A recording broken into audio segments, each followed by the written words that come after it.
Hi friends, ನಿಮ್ಮೆಲ್ಲರಿಗೂ ಕೂಡ ನಿಮ್ಮದೇ ಆಗಿರ್ತಕ್ಕಂಥ ಯೂಟ್ಯೂಬ್ ಚಾನಲ್ ಸ್ಟಡಿ ವಿತ್ ಪರಶುರಾಮ್ಗೆ ಸ್ವಾಗತ ಅಂತ ಹೇಳ್ತಾ ಇಂದಿನ ವಿಡಿಯೋದಲ್ಲಿ ನಾವು 15,000 ಶಿಕ್ಷಕರ ನೇಮಕಾತಿ ಜೂನ್ 2026ರಲ್ಲಿ ಪ್ರಕ್ರಿಯೆ ಪ್ರಾರಂಭವಾಗ್ತದೆ. ಸೊ ಎಲ್ಲರಿಗೂ ಕೂಡ ಚಿರಪರಿಚಿತವಾಗಿರ್ತಕ್ಕಂಥ ಹೆಚ್ಚು ಹಾಟಲ್ಲಿ ಇರ್ತಕ್ಕಂಥ ಒಂದು ಮ್ಯಾಟರ್, ಯಾಕಂದರೆ ಎಲ್ಲ ಕಡೆ ಚರ್ಚೆ ಅದೇ ಇದೆ. ಸೊ ಕೆಲವೇ ದಿನಗಳಲ್ಲಿ ಇಟ್ ಮೀನ್ಸ್ ಏನಾಗುತ್ತೆ ಅಂತಂದರೆ ಈ ಮೇ ಅಂತ್ಯ ಮತ್ತು ಜೂನ್ ಮೊದಲ ವಾರದಲ್ಲಿ PSTR ಆಗಿರ್ಬೋದು, ಕೆಲವು ಪೋಸ್ಟ್ಗಳು GPT ಆಗಿರ್ಬೋದು, HST ಆಗಿರ್ಬೋದು, ಇವೆಲ್ಲವುಗಳ ಕಾಲ್ ಆಗ್ತಕ್ಕಂಥ ಸಾಧ್ಯತೆ ಇದ್ದಾವೆ. ಇದರಲ್ಲಿ ಗವರ್ಮೆಂಟು, ಏಡೆಡ್ಡು, PE ಟೀಚರ್ಸು ಎಲ್ಲವುಗಳು ಕೂಡ ಸೇರಿದ್ದಾವೆ ಈ 15,000 ಶಿಕ್ಷಕರ ನೇಮಕಾತಿಯಲ್ಲಿ. ಬಟ್ 15,000 ಶಿಕ್ಷಕರ ನೇಮಕಾತಿಗ ಅಧಿಸೂಚನೆಗಾಗಿ ಇದರ ಮಧ್ಯದಲ್ಲೇ ಇನ್ನೊಂದು ಸುದ್ದಿ ಇದೆ. ಅದು GBA ಎಲೆಕ್ಷನ್. ಗ್ರೇಟರ್ ಬೆಂಗಳೂರು ಪ್ರಾಧಿಕಾರ ಅಂತ ಇದೆ, ಅದಕ್ಕೆ ಚುನಾವಣೆ ಮಾಡಬೇಕು ಅಂತ ಸುಪ್ರೀಂ ಕೋರ್ಟ್ ಕಟ್ಟುನಿಟ್ಟಾಗಿ ಆದೇಶವನ್ನು ಮಾಡಿದೆ. ಸೊ ಅದು ಮುಖ್ಯವಾಗಿ ಹೇಳ್ತಕ್ಕಂಥದ್ದು ಒಟ್ಟಾರೆ ಜೂನ್ 20ರಿಂದ 24ರ ಒಳಗೆ ಪಂಚಪಾಲಿಕೆಗಳಿಗೆ ಎಲೆಕ್ಷನ್ಗಳನ್ನು ಮಾಡಬೇಕು. ಇದಕ್ಕೆ ಸಂಬಂಧಪಟ್ಟಂತೆ ದಿನಾಂಕವನ್ನು ಒಂದು ವಾರದಲ್ಲಿ ಎಲೆಕ್ಷನ್ ಡೇ ಘೋಷಣೆ ಮಾಡಲೇಬೇಕು ಅನ್ನೋದು ಈ ಚುನಾವಣಾ ಆಯೋಗ ಗ್ರೇಟರ್ ಬೆಂಗಳೂರು ಪ್ರಾಧಿಕಾರಕ್ಕೆ ಸೂಚನೆಯನ್ನು ಮಾಡಿದೆ.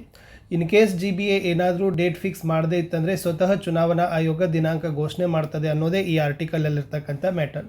ಹಾಗಾದರೆ ಈ ಒಂದು GBA ಎಲೆಕ್ಷನ್ ನಮ್ಮ ನೋಟಿಫಿಕೇಷನ್ ಮೇಲೆ ಎಫೆಕ್ಟ್ ಬೀಳುತ್ತಾ ಅಂತಕ್ಕಂಥದ್ದು ಒಂದು ಪ್ರಶ್ನೆ. ಹೌದು, ಯಾಕಂದರೆ ಎಲ್ಲೆಲ್ಲಿ ನಾವು ನೇಮಕಾತಿಗೆ ಅಧಿಸೂಚನೆಯನ್ನು ಹೊರಡಿಸ್ತಾರೆ ಅಲ್ಲಿ ಏನಾಗಬೇಕು ಅಂದ್ರೆ ಆ ಅಂಶ ಚುನಾವಣೆಗೆ ಅಭಿವೃದ್ಧಿಗೆ ಅದು ಅಡ್ಡಿ ಆಗಬಾರ್ದು. ಅಡ್ಡಿ ಆಯಿತು ಅಂತಂದರೆ ಅದಕ್ಕೆ ಅನುಮತಿ ಕೊಡೋದಿಲ್ಲ, ಅದನ್ನು ಮಾಡೋದೂ ಇಲ್ಲ.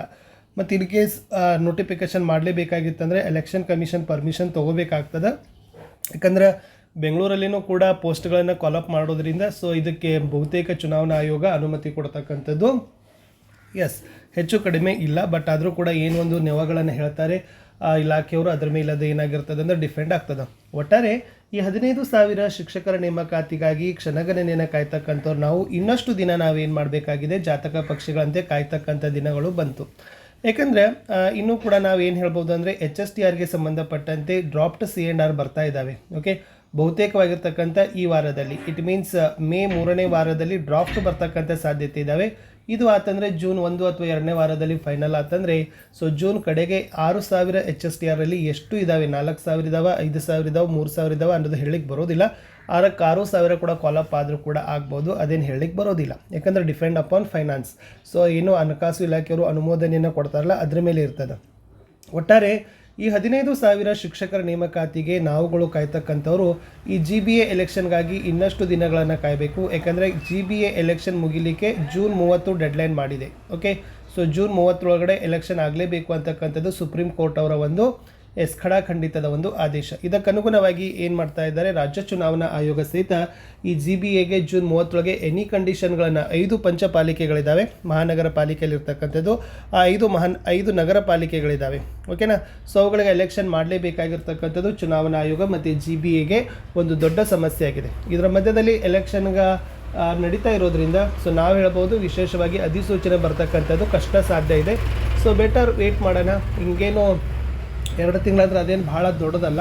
ಸೊ ಅದಕ್ಕಿಂತ ಮಧ್ಯದಲ್ಲಿ ಬರ್ತಕ್ಕಂಥದ್ದು, ಯಾಕಂದರೆ ಇನ್ನೂ ಫೈನಾನ್ಸಲ್ಲಿ ಬರಬೇಕು, ಆಮೇಲೆ ರೋಸ್ಟರ್ಗಳು ಬರ್ತಾ ಇದ್ದಾವೆ. 400 ಪಾಯಿಂಟ್ ಅದು ಕೂಡ ಈ ವಾರಲ್ಲಿ ಬರುತ್ತೆ ಅಂತಕ್ಕಂಥ ಸುದ್ದಿ ಇದೆ. ಮೇ 3ನೇ ವಾರದಲ್ಲಿ 400 ರೋಸ್ಟರ್ ಬಿಂದುಗಳ ಒಂದು ಆದೇಶ ಬರಬೇಕು ಅಂತ ಹೇಳ್ತಿದ್ದಾರೆ. ಅದು ಬರ್ತಂದರೆ ಸೊ ನೇಮಕಾತಿ ಹಾದಿಗಳು ಮುಂದೆ ಏನಾಗ್ತಾವೆ ಅಂದರೆ ಸುಗಮವಾಗ್ತವೆ. ಒಟ್ಟಾರೆ ಶಿಕ್ಷಕರ ನೇಮಕಾತಿಗೆ ಮಾತ್ರ GBA ಎಲೆಕ್ಷನ್ ನೋಟಿಫಿಕೇಷನ್ ಸ್ವಲ್ಪ ತೊಡಕು ಉಂಟು ಆಗ್ತದೆ ಅಂತಕ್ಕಂಥ ಮಾತನ್ನು ಹೇಳ್ತಾ ಇಲ್ಲಿಯವರೆಗೆ ನೀವೆಲ್ಲರೂ ಕೂಡ ವಿಡಿಯೋನ ವಾಚ್ ಮಾಡಿದ್ದಕ್ಕೆ ಧನ್ಯವಾದಗಳು. ಸೊ ನಾನು ಸಿಗ್ತೀನಿ ಇನ್ನೊಂದು ಹೊಸ ಅಪ್ಡೇಟ್ನೊಂದಿಗೆ.